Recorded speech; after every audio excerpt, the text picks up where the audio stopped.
Assalamualaikum anak-anak. Selamat pagi.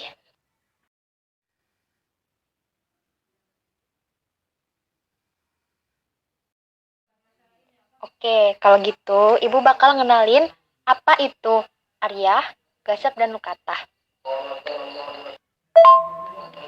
Yang pertama, apa sih itu Aryah?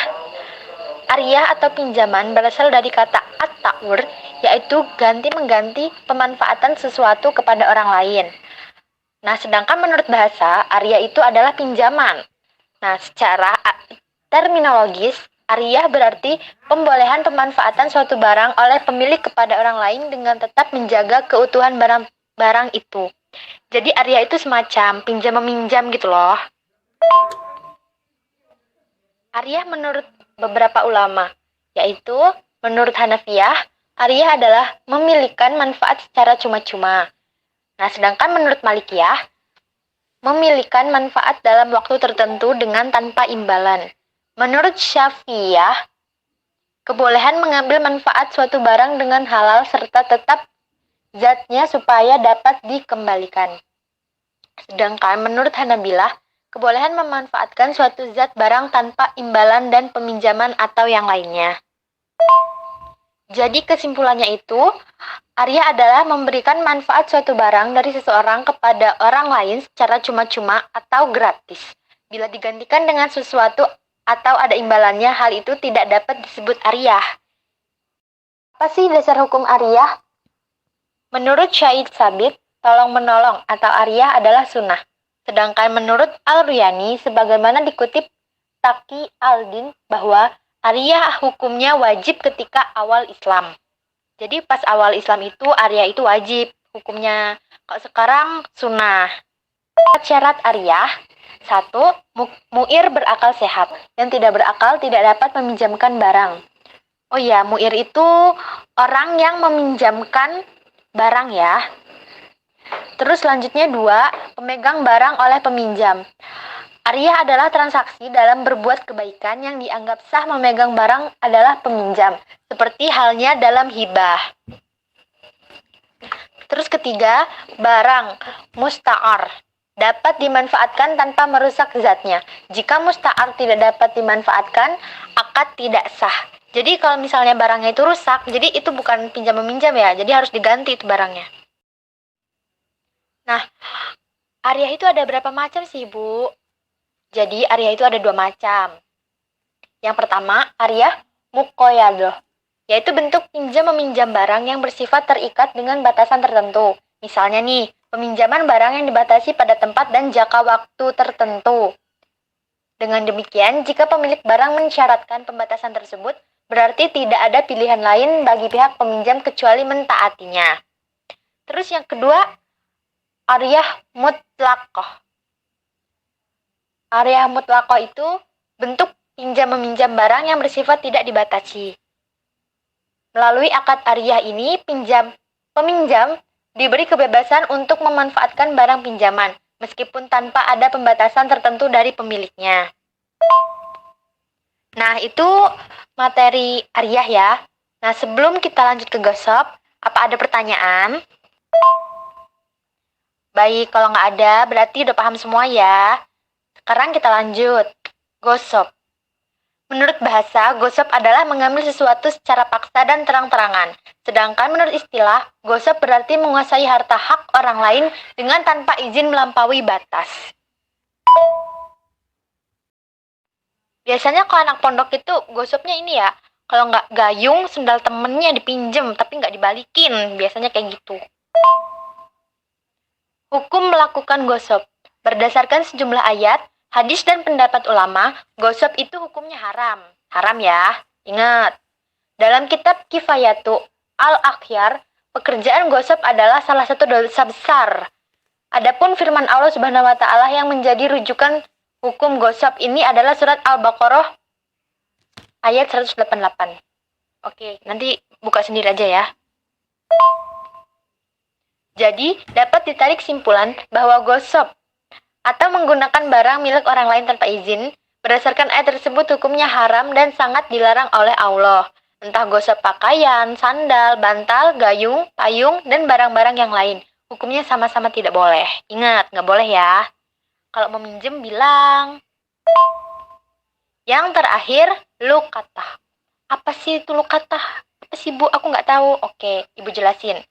Yang dimaksud dengan lukata adalah menemukan barang yang hilang dari pemiliknya, baik hilang karena lupa maupun jatuh di jalan. Jadi kalau nemu barang, jangan langsung diambil. Oke?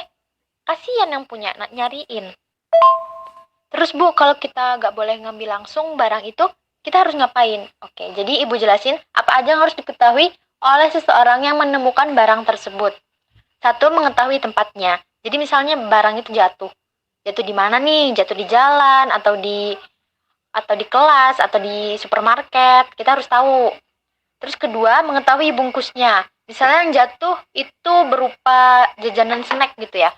Jadi misalnya bungkus snacknya warna apa nih? Warna hijau kek atau warna apa? Kita harus tahu. Ketiga, mengetahui tali pengikatnya. Yang keempat, mengetahui jenis barangnya. Jadi jenisnya apa? Makanan, benda, atau hewan, itu hal kita harus tahu. Yang kelima, mengetahui jumlah barangnya. Jadi yang misalnya yang hilang atau jatuh itu barangnya ada berapa? Ada 3, 2, 1.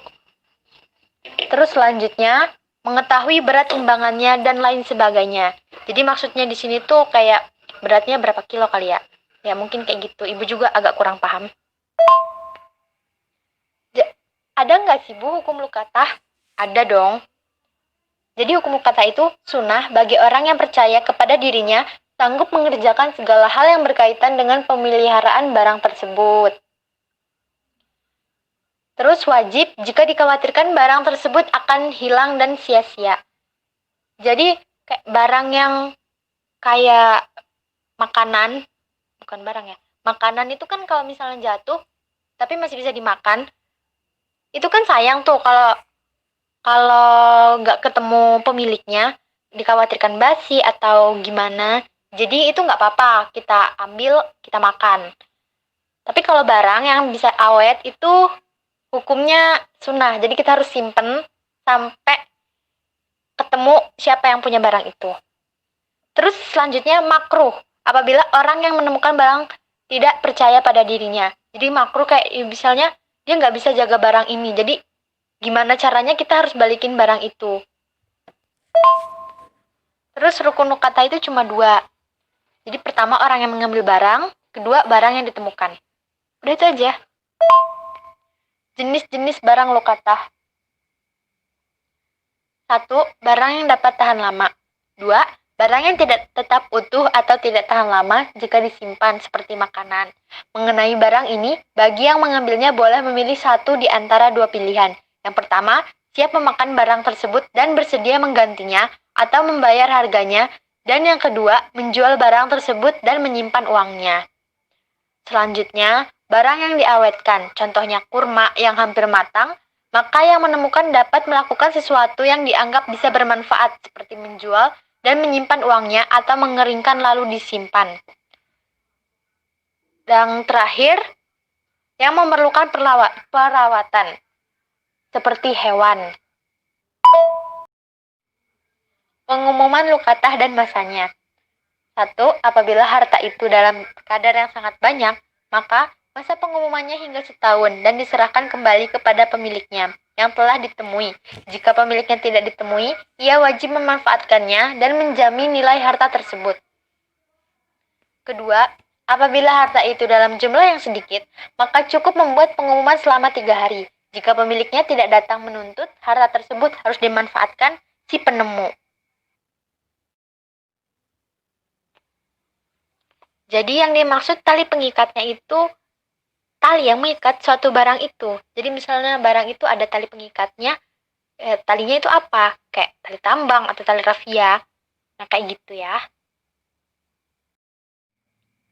Nah, kita udah selesai presensi. Karena waktunya sudah habis, jadi kita cukupkan pembelajaran hari ini sampai di sini. Kurang dan lebihnya Ibu minta maaf. Assalamualaikum warahmatullahi wabarakatuh.